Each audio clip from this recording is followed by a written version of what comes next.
بەناوی خوای گەورە سڵاوتان لێبێت بەڕێزان لە بەرنامەی ئەمڕۆ باز لە متمانەدانی پەرلەمانی عێراق دەکەین بە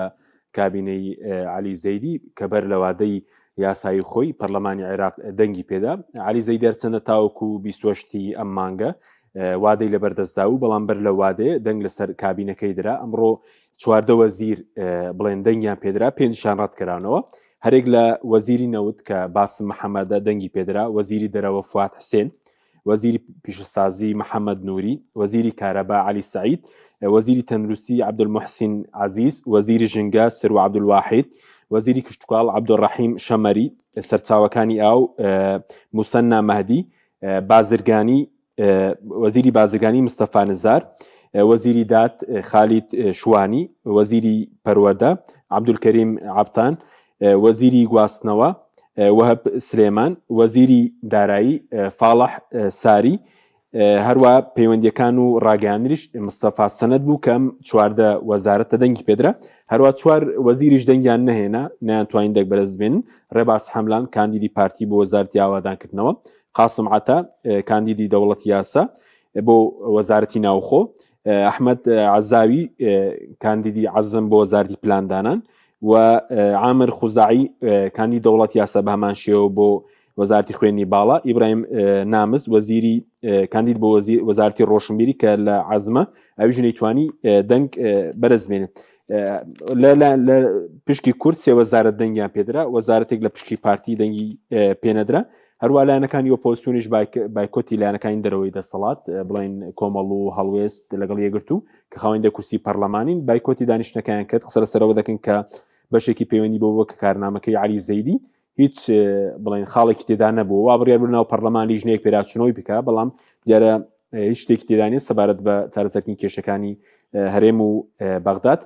ئێمە قسە لەسەر دەنگدان بە کابینەکەی و ڕەتکردنەوەی هەندێک وەزیر و داهاتووی کابینەی عەلی زەیدی دەکەین لەگەڵ هەرێک لە بەڕێزان کاک گلاوان عوسمان شارەزای کاروباری عێراق لە ستۆدیۆ، هەروە لاولیرەوە کاک سەرتیب جەوەر نووسەر و ڕۆژنامەنووس. سوپاسی ئامادەبوونتان دەکەین. کاک گلاوان بەخێر بێن. ئەگەر سەرنجی بەڕێز بزانم لەسەر دەنگدان بە کابینەکەی عەلی زەیدی 14 وەزیر دەنگیان متمانەیان پێدرا، بڵین 5 وەزیر ڕەتکرانەوە، هەروە چەند وەزارەتێکیشی مابوون بەرگری کۆچ کاروباری کۆمەڵاتی کەوانە هەر جارێ یەکلانەکراونەتەوە و کاندید نەبوون. سەرەتا سوپاس. لە تەبیعەت و لە سروشتی تشکیلی حکوومەتێک دەدوێتەکانی عێراقەوەیە کە کەم جار یان بەدەگمەن ڕوو ئەدا کابینەیەک بە کامل پاکێش تێپەڕێ، یعنی ئەو جانتا وەزاریانە کە پێڵێن الحەقائب الوزاریە دائیمە پڕ نابێ لە جاری یەکەم. ئەم جارە حکوومەت قەرار وایە 23 وەزارەت بێ، لە 23 ئەمڕۆ 14 متمانەی پێدراوە،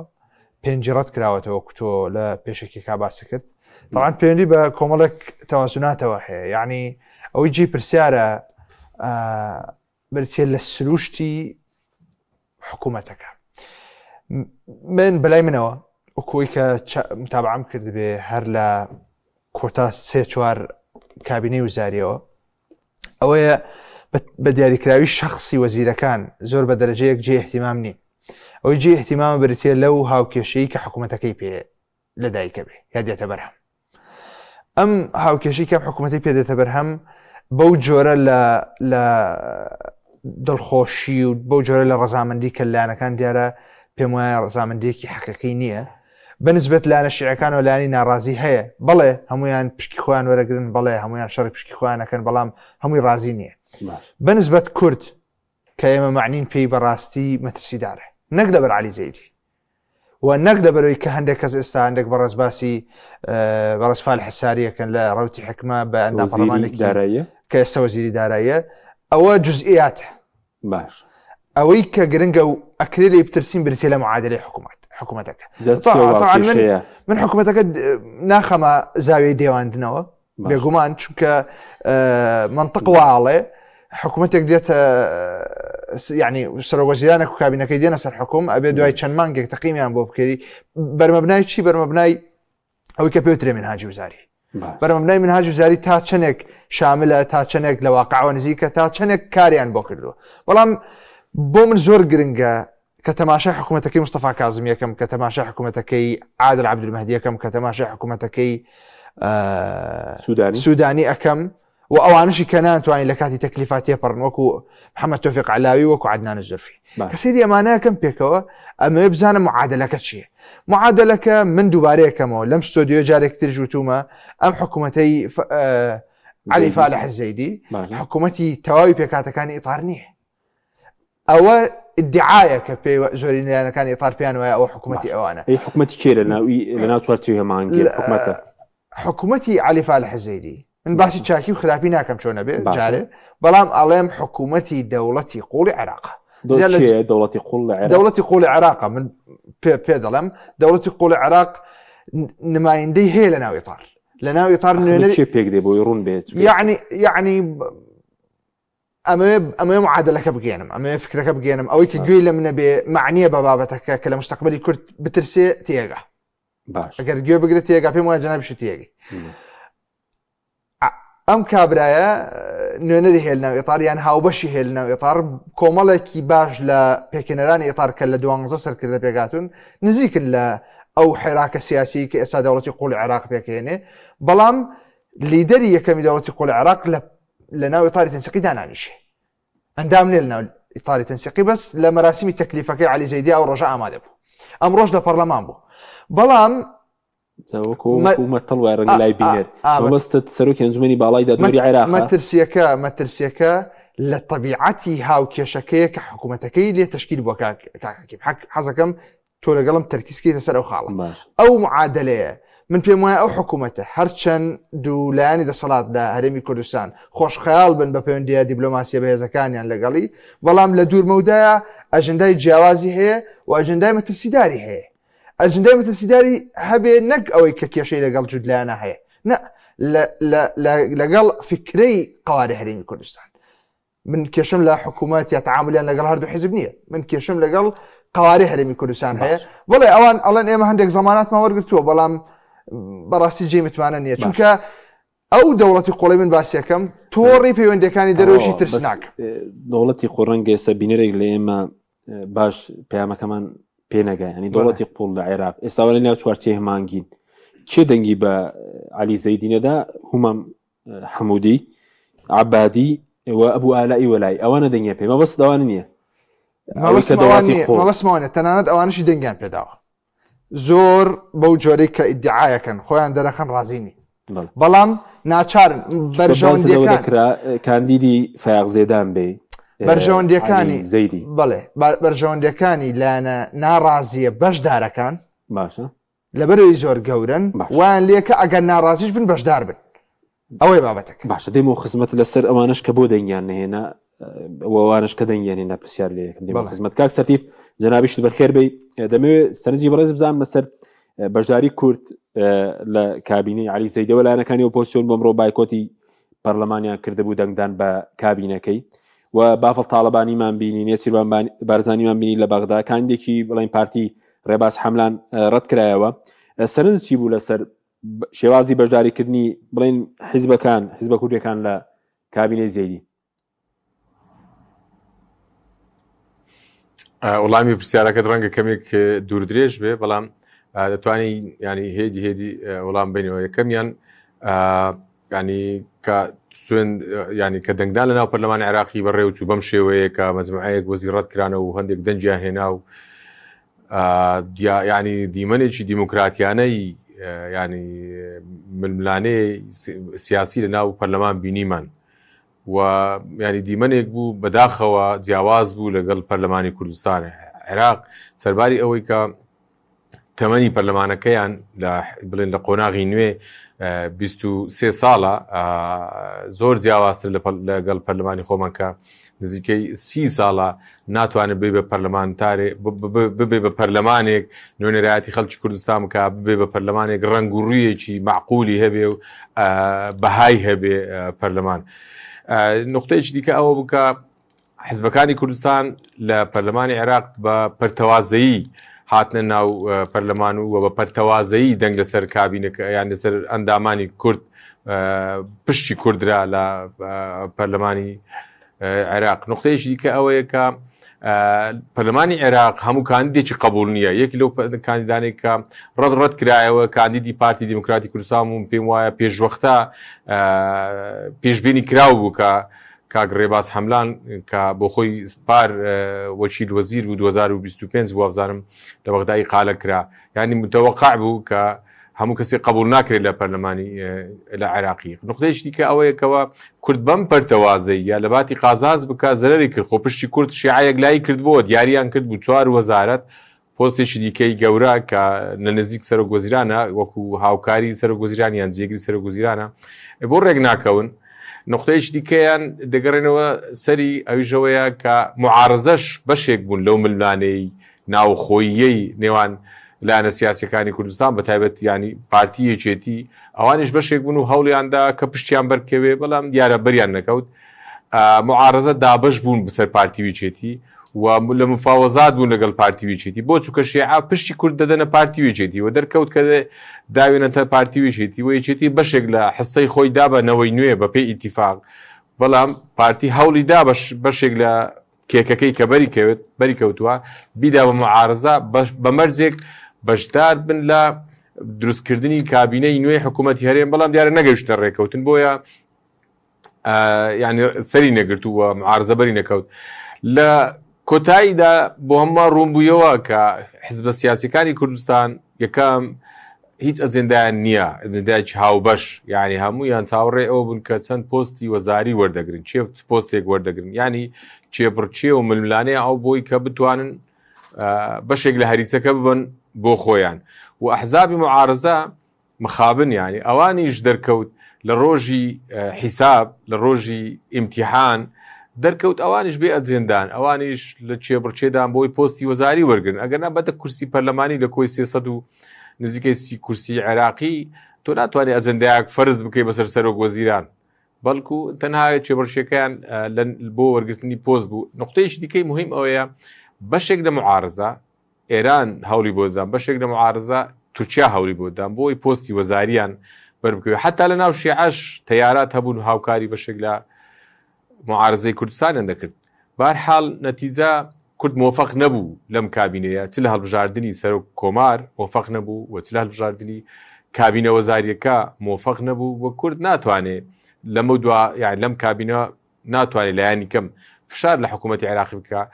یعنی ئەجێندا و کارنامەی حکوومەتی عێراقی شتێکی بۆ کورد تێدانیە و حزبە سیاسیەکان شتێکیان پێ نەبوو بۆ ئەوەی پێشکەشی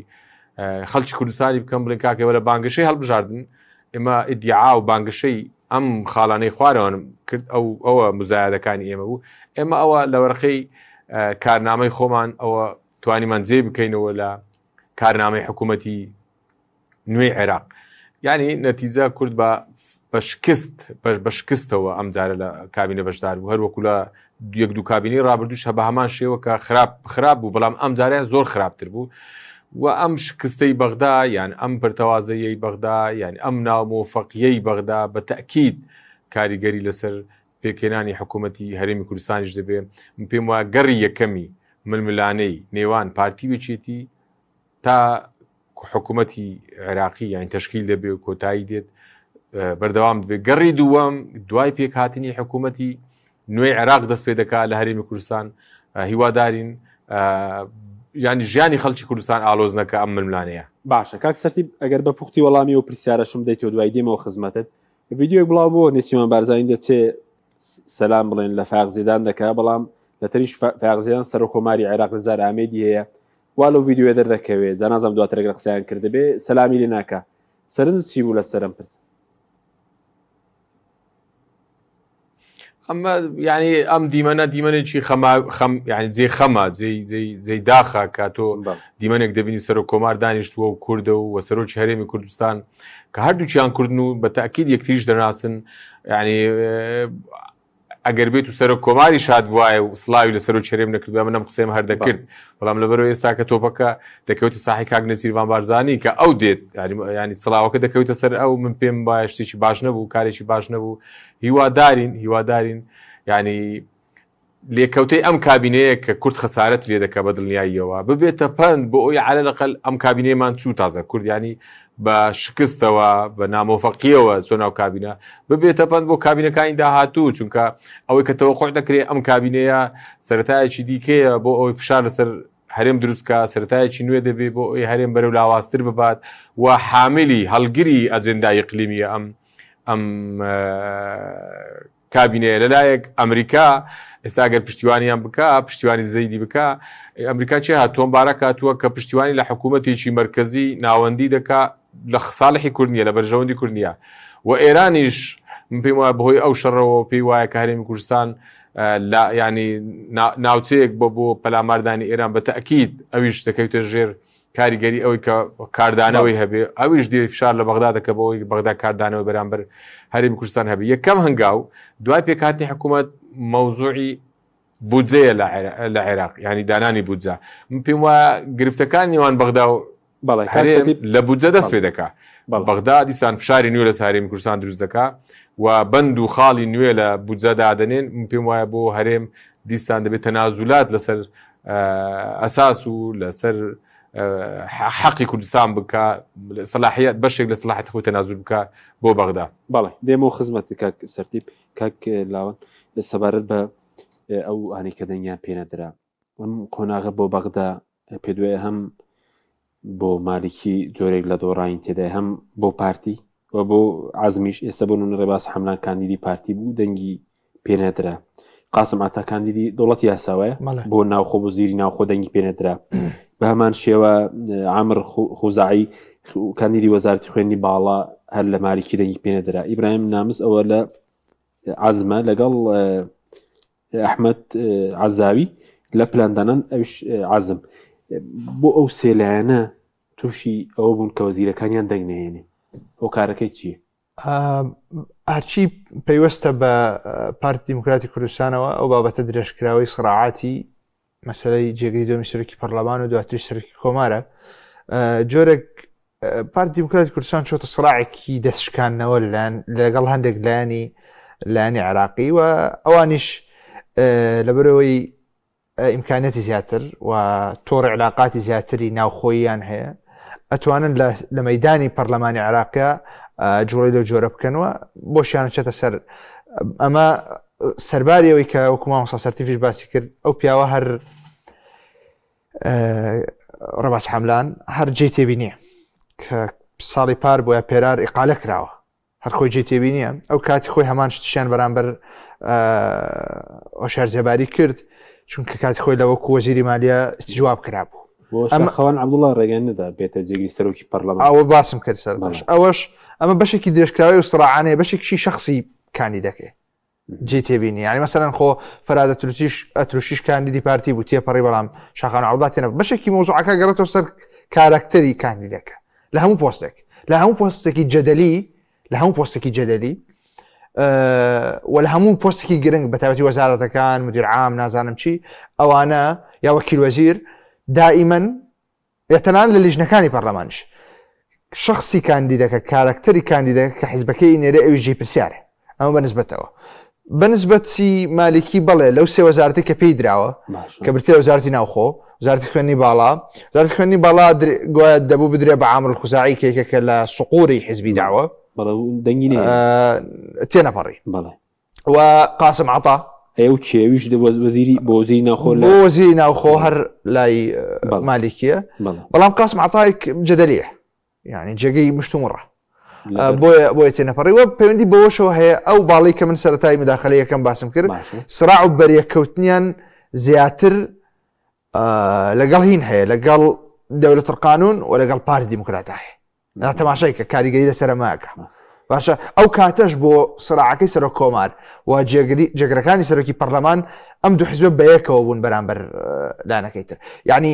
ئەو لایەنە شیعەی کە زۆرترین پاڵپشتی دکتۆر فواد حسێنی کرد بۆ پۆست سەرۆک کۆمار بریتی بوو لە دەوڵەتی یاسا زۆرترین پاڵپشتیان کرد بەڵام شەوە پارتیش زۆرترین پاڵپشتی مالکی و بێگومان سەرۆک وەزیرە بێگومان ئەویش بۆی نەچووە سەر بەس ئەو چی ڕوویدا ئێستا و مالکی ڕۆژانێک بڕیار بەدەست بوو ئێستا ڕەت دەکرێتەوە بۆ کاندیدی سەرۆک وەزیران وەزیرەکانی لە پەرلەمان دەنگنەهێنن بڵێن کاندیدەکانی بارزانی بە هەمان شێوەکەویش قسەی کۆتایی هەبوو لە ساڵانی ڕابردوو لە عێراق ئەمڕۆ دەنگ ناهێنن ئەو قۆناغێکی نوێ ینی لە عێراق دەستی پێکردووە وەڵڵا مامۆستا حكيم لا زانست السياسات عبارتك جوان هي على الثابت الوحيد في السياسة هو المتغير على التاكا بنما يجي يقول السياسة برتي لقوراو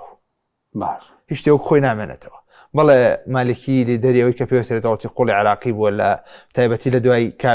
دوريه كمي 4 ساڵ كمي حتى چەند ساڵێک لەمەوبەر بەڵام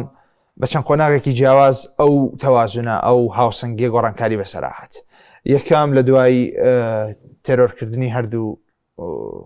لیدەری سوپای پاسداران و جێگیری سەرۆکی دەستەی حەشدی شعبی ئەبوو مەهدی مهندس و قاسم سلەیمانی دواتر بەهۆی ڕووداوەکانی خەزرا کە پێکدادانی شیعی بوو دواتریش هاتنە سەر حکمی کازمی محەممەد شیع سوودانی کە حزبی سێبەر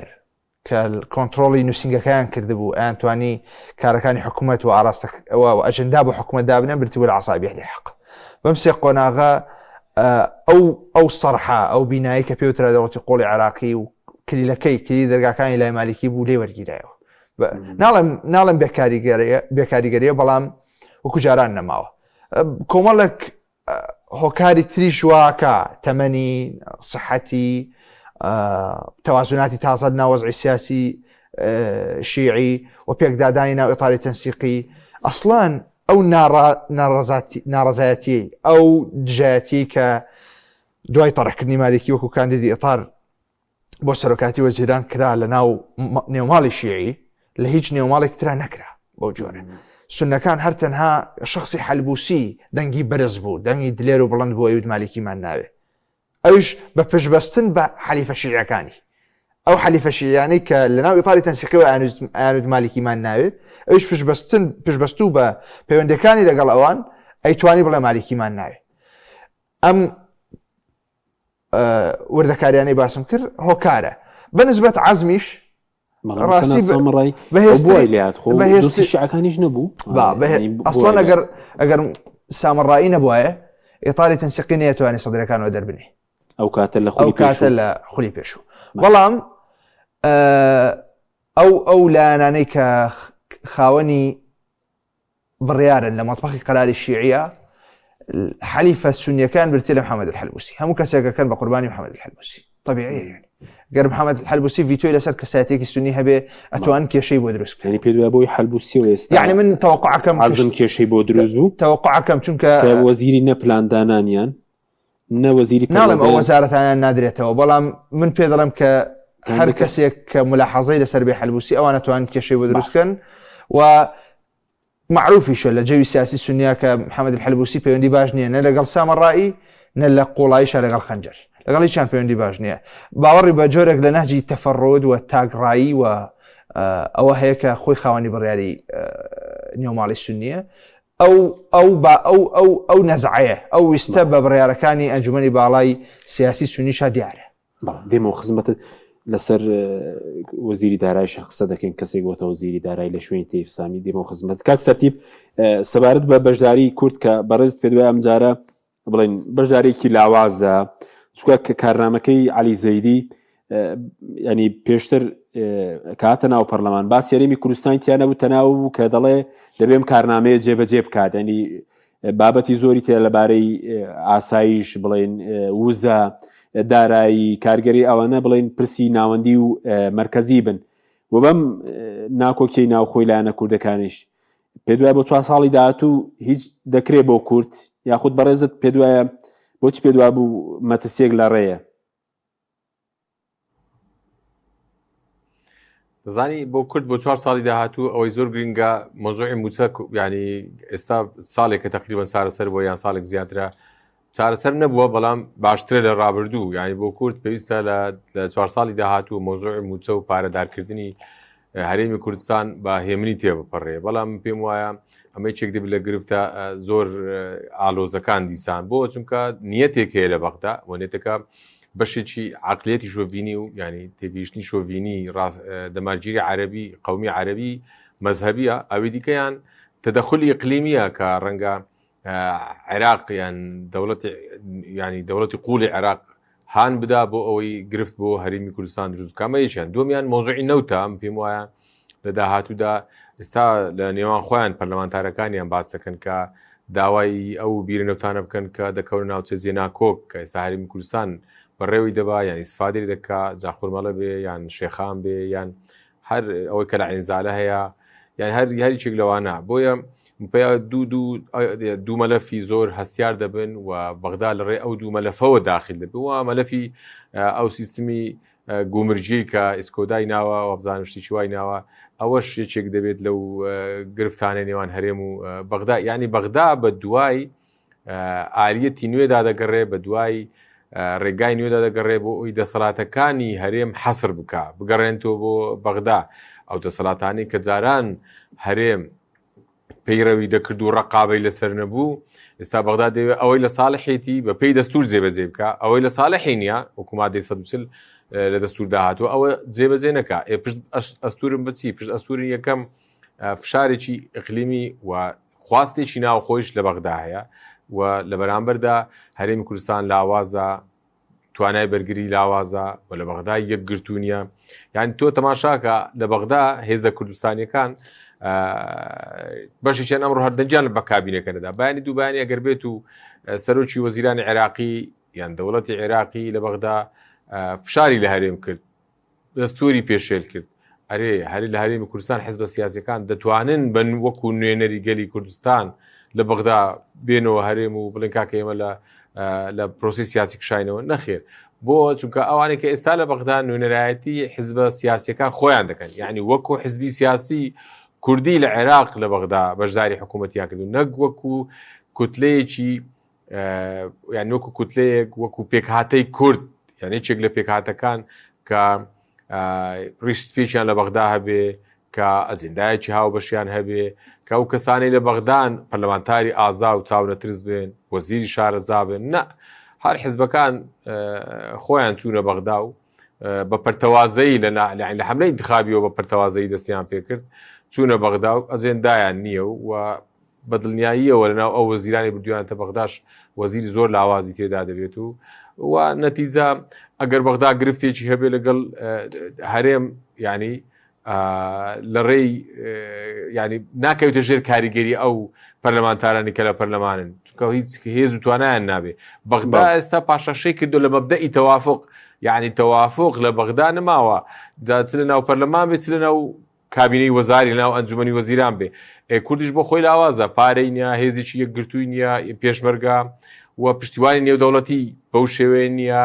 و لە هەمان کاتدا ئەو کابینە یعنی ئەو حکوومەتەی کە لە هەرێمی کوردستان هەیە شەرعیەتی نەماوە و پەرلەمانەکەی ستۆک بووە یا با بڵێن لە کار کەوتووە تۆ نات هیچ یعنی هیچ فاکتەرێکی بەرەنگاربوونەوەی بەغداد نەماوە جاوەرە کورد یعنی هەرێمی کوردستان ئێستا توانای خۆشیاندن و بەرەنگاری بەغدای نییە لەو پێویستیانی کە زەرورین بۆ خۆی جاچجاوی پڕژێتە سەرەوەی کە وشا فشار لە بەغدا و کە بڵێ وەرە مادەی 140 جێبەجێ بکەیت تەبعاً جێبەجێ ناکەت چونکە تو هیچ ئەدەواتێکت نەماوە و پەیوەندیەکانت پەیوەندیی خراپە و پەرلەمانێکت نەماوە کە بتوانێت نێرایەتی خەڵکی کوردستان بکە مخاتەبەی بەغدا بکە یان پەرلەمانتارەکان لە بەغدا کاتی خۆی جەناحی کوردی هەبوو ئەمڕۆ بالمناسبە هەر لەو جەناحی کوردی کە من باسی دەکەم مقابلاتیان دەکردن داهاتون دەچوون پارتی وازم لە قاتی دووەمە یەکێتی لە قاتی خوارەوەیە هاتو چۆیان دەکرد یەکتریان نەدەبینی دوو قسە بکەن بەیەکەوە ئیتیفاق بکەن کە چۆنە ناو کاکە ئێوە حسەکەتان وەرگرتووە چوار وەزارەت و پۆستێکەکە تا وەرگرتووە ئێدا بەشیکەن بڕایەوە خۆ کۆتایی هاتووە یعنی پێنجەم پۆستان نادەنێ ئێدا کە مادەم وایە بۆ بە یەکگرتووی ناسن ناو قاعی پەرلەمان بۆ بە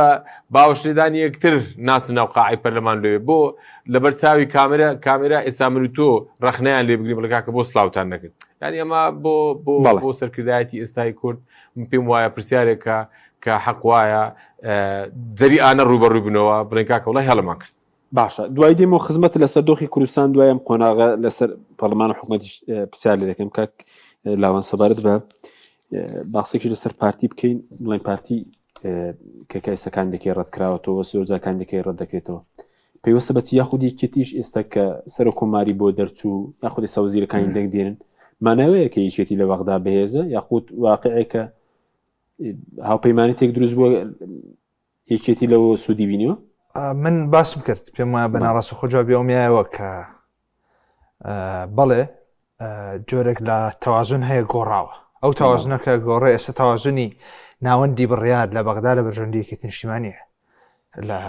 وەرگرتنی پۆستە لە تێپەڕینی ئەو کاندیدانی کە دایانێن بە ئاسانی بڵێ پۆست سەرۆک کۆمار ئاسان نەبوو بەڵام لە کۆتاییە بەدەستیان هێنام یعنی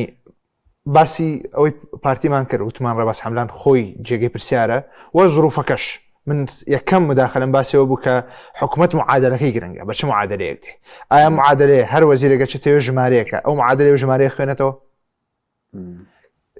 هەویە سیاسیەکەی ناسنامە سیاسەکەی لە چ حیزبێکەوە هاتووە و خۆی کێ و ئەجوا چۆنە لە بەرژەوەندێت یا لە بەرژەوەندی نییە جوڵە و بزاوت لەناو پەرلەمانی بەغدا بە سعات و بە خولەک ئەگۆڕێ بۆیە بەڵام وەکو مامۆستا سەرتی بژوتی ئەو کاندیدا هەر خۆی جێی مشتومڕ باش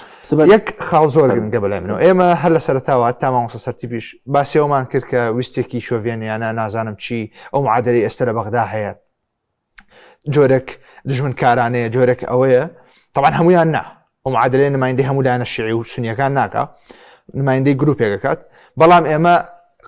خراپیمانەوەی لە خۆمان ناپرسین یعنی کێشەکەمانەوەی لە خۆمان ناپرسین دائما چاوەڕێکین بزین ئەوانە لەن چی ئەی ئێمە بەرنامەمان چی تورکەکان پندێکیانەیەڵێ دۆڕۆ ئینسانە بێکلە ئەمما بیر ئینسانن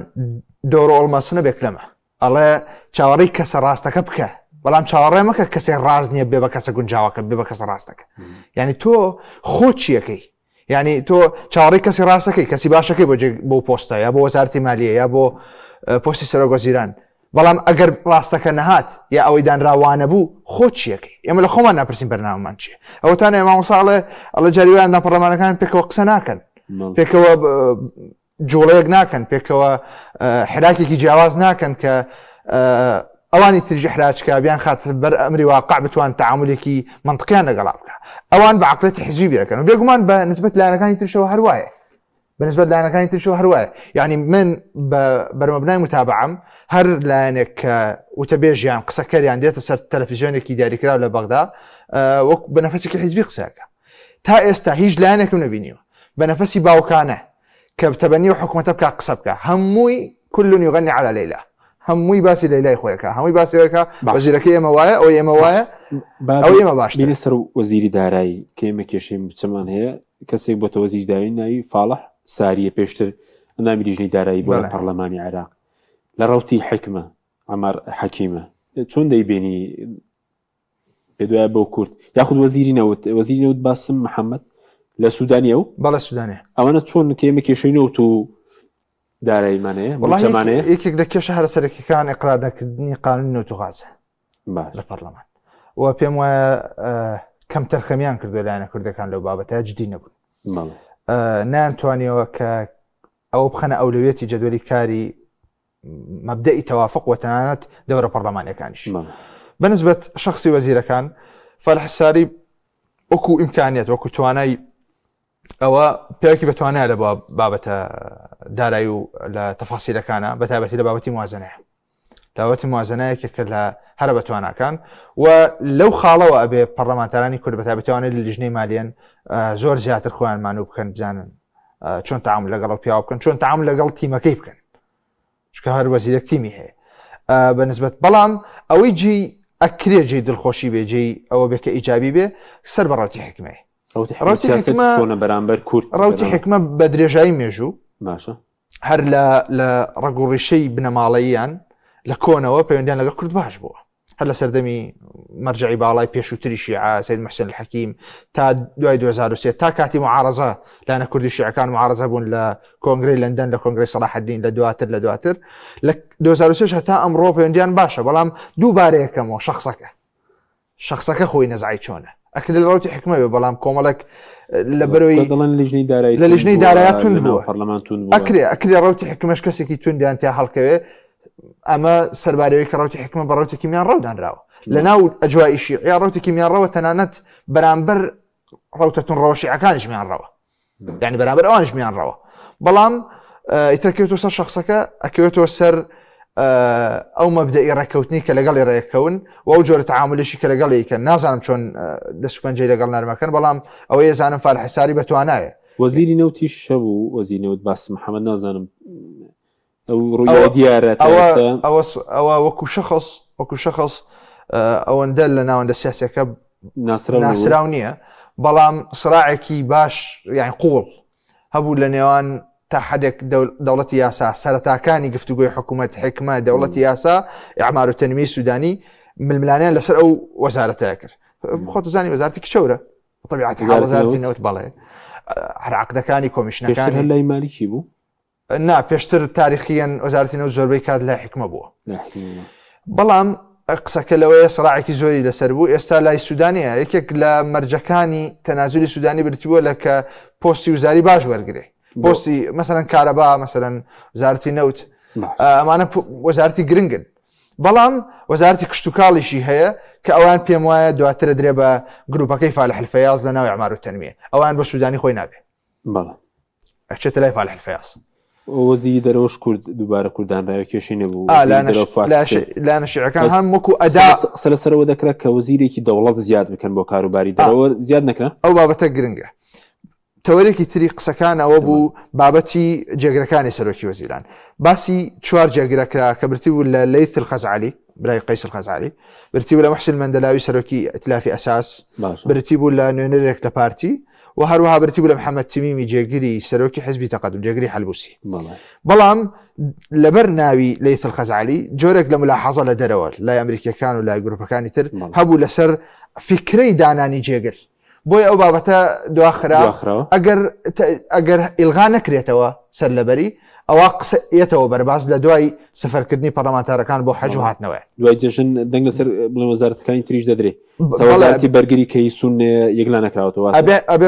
جانتا وەزارەکان پڕکرێنەوە کۆچبەرانە کاروباری کۆمەڵاتی و زەم عسایب داوای کردبوو نەکراوەتەوە بێ جانتا وەزارەکان پڕکرێنەوە دوای جەژن پڕ بکەینەوە کاک سەرتی بێمەوە خزمەت بەڕێزت سەبارەت بە قۆناغی داهاتوو چی چاوەڕێ دەکەی بۆ هەرێمی کوردستان کە ئێستا بڵێن حکوومەت لەوێ پێکات ئەوە پەرلەمان دروست بووە بڵێن بەڵام ساڵێک و 18 مانگە یاخو بڵێن 18 مانگە ببوورە ساڵ نیوێکە لێرە هەڵبژاردن کراوە حکوومەت دیار نییە پەرلەمان دیار نییە باز لە هەڵبەشانەوەی پەرلەمان دەکرێت باز لە پەنابردنە بەردادگای فیدراڵی دەکرێت ناکۆکی پارتیویکێتی لەسەر ئاستی بۆ ناوخۆیەرم چۆن دەبین دوای ئەم قۆناغی کە پێکەن حکوومەتی نوێ لە عێراق لەدایک بوو ینی سەبارەت بە کات خۆی بە پێی ئیتفاقەکەی نێوان پارتیوچیتی و کە ناوی ئیتفاقی استراتیژی بوو پۆستەکان و هەندێک کاروبار لە نێوان خۆیاندا ئیتفاقی لەسەر کرابوو ینی ئەگەر سەرۆکی هەرێم لێرە لە کوردستان لای پارتی بوو سەرۆکی کۆمار لای یەکێتی بوو سەرۆک وەزیران ساڵێ ینی دەورێک بۆ پارتی و دەورەیەک بۆ یەکێتی و ینی دابەشکاریەکە بەم شێوەیە بوو و ئەوەی کە لە بەغدا یان چەند دەورێکی پەرلەمانی دەگوزرێت لەبەرەوەی ئەم ڕێکەوتنە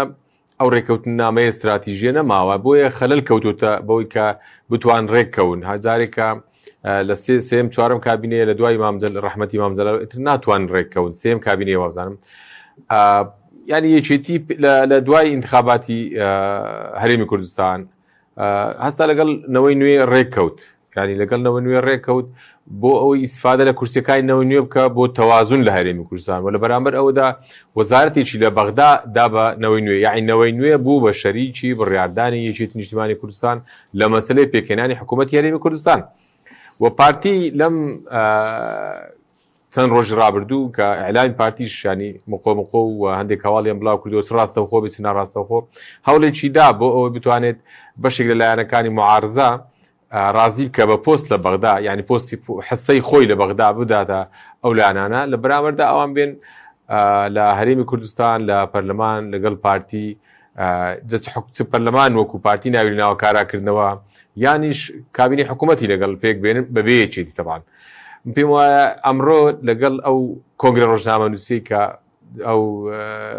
با بڵێن حزبە معارزانی هەرێمی کوردستان ئەوی ناوێن لە خۆ ناو معارزە کردیان پێم وایە شانسی پارتی بۆ زیادکردنی ئەندامانی لایەنگری خۆی لە ناو پەرلەمان یعنی دروستکردنی 50 لە پەرلەمانی کوردستان لاوازتر بووە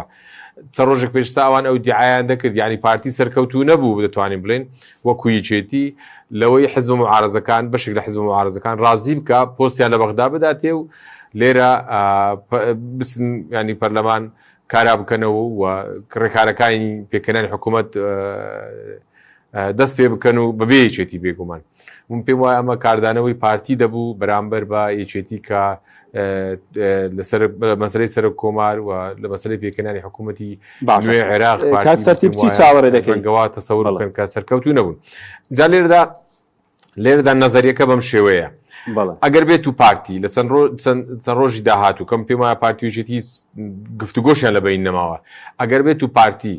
50 زائیدیە کۆ بکاتەوە چ بڕێککەوتن بێ لەگەڵ حیزبەکان چ بەوەی کە ئەگەر ناوی لێ بندرێ ئیتیفاق لەگەڵ بەشێک لە ئەندامانی پەرلەمانی حیزبەکان جا ئیتیفاقە نازانم ناوی لێ بنێن چی 51 کورسی کۆ بکاتەوە لە 100 کورسیە بتوانێت پەرلەمان کارا بکاتەوە پێم وایە هەرێمی کوردستان دەکەویتە بەردەم دوو ئیدارەیی دەکەویتە بەردەم یعنی جێژنێکی دیکەی بارودۆخی سیاسی لە بەرامبەردا ئەگەر بێت و پارتی ئەوە نەتوانێت بکات لە دوای پێکهاتنی حکوومەتی عێراق ئەگەری زۆرەیەکێتی بڕواتە بەغدا لە محکمەی اتحادی سکالا تەزیر بکە لەسەر پەرلەمانی کوردستان لەسەر دروستنەبوونی حکوومەتی هەرێمی کوردستان و وەکو خۆیان باسی دەکەن بەستم یەکێتیە باسی دەکەن ڕەنگە تاعن لەوە بدەم بڵێن لە ماوەی کاربڕێکەری حکوومەتی هەرێمی کوردستان کە تا ئێستا بەردەوامە زنجیرەیەک بڕیار دەرچووە چ بە تەعینی پلەی تایبەت بێت چ بە گرێبەستی ئابووری بێ یانی هەر گۆڕانکاریەک یان هەر بڕیارێکی حکوومەتی هەرێمی کوردستان بێت لە سەلاحیاتی سەرۆک وەزیرانێکی کاربڕێکردن بێ ئەوانە هەمووی تاعن لێ بدەن و هەوڵ بدەن هەڵی وەشێنەوە ئەمەش دیسان بارگرژی دروست دەکەیت جا ئەو کاتە هەرێمی کوردستان دەکەوێتە بەردەم دوو ئەگەر یەکەمیان یا ئەوە تا ئەگەر بێت و ئەمەشکایەت بکرێ محکمەی اتحادی بڕیار دەدا کە پەرلەمانی کوردستان هەڵوەشێنێتەوە کە ئەمە یەکێکە لە ئەگەرەکان و باس لێ دەکرێ و یەکێتی لەمەدا بە تەنهاژ نییە نەوەی نوێش پشتیوانی دەکات کە 15 کورسی هەیە و ئێستا لەگەڵ پارتی خەریکن وەکو 150 ینی نە 50 دەنگەکانی یەکسانە 38 بە 39 41 بە 42 ئاها بە دەنجی کۆتاکانەوە یانیش ئەوە تا ئەم 4 ساڵی ئێستای پەرلەمان یعنی حکوومەت کە کاربڕێکەرە بەردەوام دەبێت تا ئەم کابینەیە تەمەنی لە باتی 4 ساڵ دەبێتە 8 ساڵ اینجا لەوانەیە یەکێتی شەرتەکانی خۆی زیاد بکات کە وەکو باسی دەکەن و تاکید لەو دەکەمەوە کە ئەمە قسە و باسی ناوخۆی یەکێتیە یعنی لەوانەیە تێبینیان هەبێ لەسەر کاندید سەرۆک وەزیران لەوانەیە بڵێن کاکە ئێمەیان یان لەو دوو پۆستە سەرەکی کوردستان ئەوەی تەنفیزیە سەرۆکی هەرێم و سەرۆکی حکوومەت یەکێکمان دەوێت یعنی ئەمانە قسە و باسن دەمێنێت دەبێت ئەمە چاوەڕێ بکەین دوای پێکهاتنی حکوومەتی عێراقی چەند ڕۆژ داهاتوو ئەمە لەفانە دووبارە دێنە گۆڕێ و دەبێت ئەمە دووبارە تەماشا بکەین بزانین چی ڕوو دەدات باشە کاتم نەماوە بەس باسیەوەت کرد ئێستا لە ناوخۆی کیتی قسە لەسەرەوە هەیە